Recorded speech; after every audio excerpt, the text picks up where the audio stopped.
एक समय की बात है। चार चिड़ियाएं एक पेड़ पर रहती थीं। वो एक दूसरे की पक्की सहेली थीं। कार्तिक शुरू होने से पहले एक चिड़िया ने दो औरतों को बातें करते सुना। वो औरतें कार्तिक माह के व्रत, फल और नियम की चर्चा कर रही थी। चिड़िया को सुनकर बहुत अच्छा लगा। उसने अपनी सहेलियों को कार्तिक स्नान के लिए तैयार कर लिया। अब चारों चिड़ियाएं कार्तिक माह में गंगा जी के किनारे एक पेड़ पर रहने लगी। गंगा जी में नहाती, पूजन और व्रत करती। ऐसे ही पूरा कार्तिक माह बीत गया। प्रतिपदा के दिन उन्होंने खिचड़ी बनाने के लिए घी, दाल और चावल इकट्ठे किए और खिचड़ी बनाई। फिर सब नहाने चली गईं। पहले एक चिड़िया नहाकर आई। उसे बहुत तेज भूख लगी थी। उसने खिचड़ी की भाप खा ली और सो गई। फिर दूसरी चिड़िया आई। उसे भी नहाने के बाद बहुत भूख लगी थी। उसने खिचड़ी का पानी पिया और सो गई।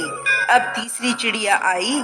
उसे भी अब बहुत तेज भूख लगी थी। उसने खिचड़ी खा ली और वो भी दोनों चिड़ियाओं के साथ सो गई।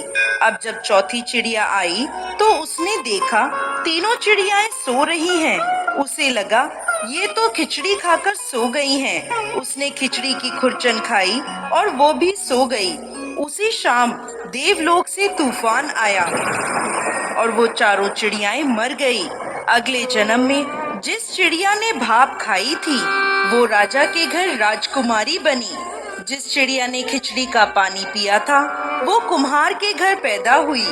जिस चिड़िया ने खिचड़ी खाई थी उसने ब्राह्मण के घर जन्म लिया और जिस चिड़िया ने खुरचन खाई थी वो राजा के घर हथनी बनी। कुम्हार की लड़की राजा के महल में दासी बन गई और ब्राह्मण की लड़की राजकुमारी की सहेली बनी।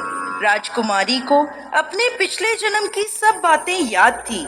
राजकुमारी का विवाह हुआ। जब वो विदा हुई तो राजा से बोली कि मैं अपनी सहेली और दासी को साथ ले जाऊंगी। राजा ने कहा ठीक है।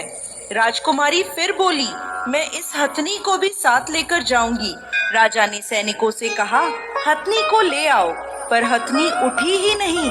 तो राजकुमारी ने हथनी के कान में जाकर अपने पिछले जन्म की सारी बात कही तो हथनी खड़ी हो गई। ये देखकर वो राजकुमार जो राजकुमारी को ब्याहने आया था बोला तुमने इसके कान में क्या कहा कि यह तुरंत खड़ी हो गई? मुझे बताओ तुम कौन हो? राजकुमारी ने उस राजकुमार को अपने पिछले जन्म की सारी बातें बता दी।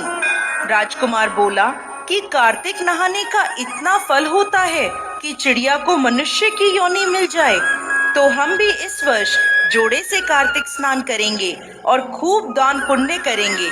राजकुमार और राजकुमारी ने जोड़े से कार्तिक स्नान किया, जिसके फलस्वरूप इस लोक के सुखों को भोगते हुए अंत में उन्हें बैकुंठ की प्राप्ति हुई। हे ठाकुर जी महाराज, जैसे राजकुमार और राजकुमारी को बैकुंठ का वास दिया, इस कहानी को कहते, सुनते और हुंकार भरते सभी पर अपनी कृपा करना।